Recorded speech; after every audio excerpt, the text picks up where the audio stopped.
দায়িত্ব নেবার পর থেকে এখন পর্যন্ত সময়টার যদি মূল্যায়ন করতে বলি আপনাকে, অর্জন কি, ব্যর্থতা কি? না, অর্জন তো অনেক, যে অর্জনটা আসলে কি দৃশ্যমান না। অর্জনটা কিভাবে আমি দেখব, যে আপনার একটা রেভলিউশন হলে, বিপ্লব হলে যেই ধরনের কেওস তৈরি হয়, ক্যাওটিক সিচুয়েশন তৈরি হয়, সেই জায়গাটা তো বাংলাদেশের মানুষ উইটনেসই করেনি। এটা না করার মূল কারণ হচ্ছে প্রফেসর ইউনূসের লিডারশিপের গুণ। লার্জ স্কেল কিলিং নাই, ইয়ে না। আমরা স্যার বলেন যে আমরা একটা যুদ্ধ অবস্থায় এখনও আছি, কিন্তু দেখেন উনি কীভাবে এই পুরো সিচুয়েশনগুলো হ্যান্ডেল করলেন। আমরা ম্যাসিভ বিদেশি আউটপোরিং অফ সাপোর্ট পেয়েছি, প্রচুর সাপোর্ট আমাদের এসছে।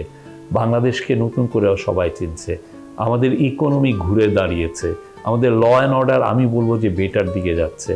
আমাদের দ্রব্যমূল্য, আপনি এই রোজার মাসটা দেখেন, আমরা যথেষ্ট চেষ্টা করেছি এটাকে ইয়ে করতে, কারণ আমাদের ইকোনমিক কন্ডিশন তো খুব খারাপ অবস্থায় ছিল, সেই জায়গায় আমরা ভালো একটা জায়গায় নিয়ে আসছি।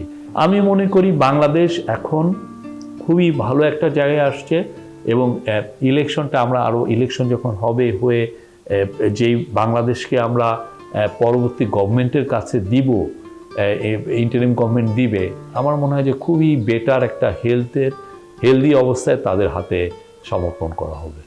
আর যদি ব্যর্থতার প্রশ্নে আসি, কোনো ব্যর্থতা কি নেই? আমি ব্যর্থতার বলবো যে আমাদের একটা ব্যর্থতা হচ্ছে যে পুলিশের উপরে কনফিডেন্সটা আমরা যত তাড়াতাড়ি আনার দরকার ছিল আমরা পারি নাই। পুলিশ তো দেখেন, পুলিশকে ওরা 15টা বছর ধরে পুলিশকে ইউজ করেছে তার প্রাইভেট বাহিনী হিসেবে।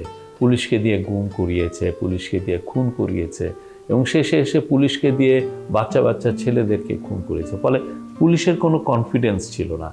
তারপরে যখন আমরা পুলিশকে কনফিডেন্সটা ফেরানোর চেষ্টা করছি, সেইটা কিন্তু স্ট্রাগল করতে হয়েছে, কেননা এর মধ্যে পুলিশের মধ্যে অনেকে খুনি ছিলেন।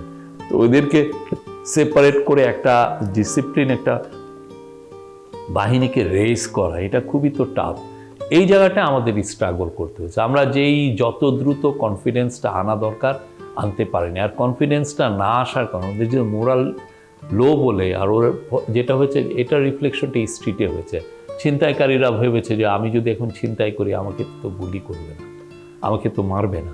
সেই জায়গার থেকে পুলিশকে এখন তার মতো ইন্ডিপেন্ডেন্ট একটা ল এনফোর্সিং এজেন্সি তৈরি করা, এটাই স্ট্রাগলের বিষয়।